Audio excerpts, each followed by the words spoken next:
Dysfunctional Capex process in capital-intensive companies. At university, we are being taught that companies aim at their decisions having a positive net present value, or NPV, calculated on the capital expenditure project's future cash flow. Cash flow discounted using the weighted average cost of capital, or WACC. So they aim at their decisions being somewhat like this, where the X's are Capex projects. We're also being taught that the outcome, by definition, looks like this for the average company. Half of the projects miss their targets and end up having a negative NPV. The outcome is this way since the weighted average cost of capital cost of equity parts equals the estimation of the average risk-adjusted return from all companies' decisions. Hence, an NPV of 0 is the average outcome of all Capex projects. In other words, we are taught that half of all projects fail against the weighted average cost of capital and half succeed. Companies who over time are more successful than the average on the stock market, marked with a green X, have more positive NPV Capex projects than the average company. Companies who over time are average performers on the stock market, marked with a blue X, have 0 NPV in their average Capex projects. Companies who over time are less successful than the average on the stock market, marked with a red X, have less positive NPV Capex projects than the average. In other words, they have more negative NPV Capex projects than positive NPV Capex projects. Although this animation isn't a complete explanation, we think we can leave the debate of whether or not cash flow is the main driver of value over time. We truly stand behind what we just described from a theoretical point of view. But did you know, the way this is applied in the capital-intensive industry is all upside down.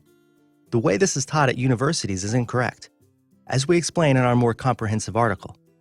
From now on, we will assume that all data is correct, that the assumption in each Capex project's NPV calculation, market growth, prices, costs, Capex outlays, etc., are exactly what is going to happen, spot on. We argue that the more a company focuses on high NPV, or short payback Capexes, the worse off they will be. This is due to dysfunctional Capex management processes in capital-intensive companies, where focus is on individual Capex projects, NPV, payback, etc., in so-called delta calculations. In other words, the better a Capex project looks from an NPV, payback, IRR, etc. point of view, the worse off a company is likely to be if the Capex is approved and implemented. What we are saying is that if a company's portfolio of Capexes looks like this, and the outcomes of the projects are exactly like that, then the company's performance is likely to look like this.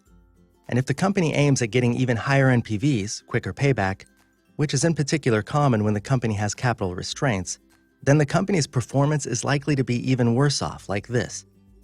This explains the frustration management often has in its companies, mills, and plants, sensing that their decisions are not all that bad, but their company still does not perform from an overall or stock market point of view. It could possibly be so that all Capex decisions come out as expected, but those very decisions weaken or eventually even ruin the company. The consequence of this dysfunctional Capex management process is tremendous. From a cash flow impact point of view, companies and their owners suffer year in and year out. It is tempting for you to think that your own company's Capex management process avoids these traps, but then you need to rethink. The reason why this situation is a fact in capital-intensive companies can easily be explained. For a more comprehensive understanding, please read The Tail Wags the Dog. And you know what? This can all be fixed, and it's not very difficult. Please feel free to contact us for more information.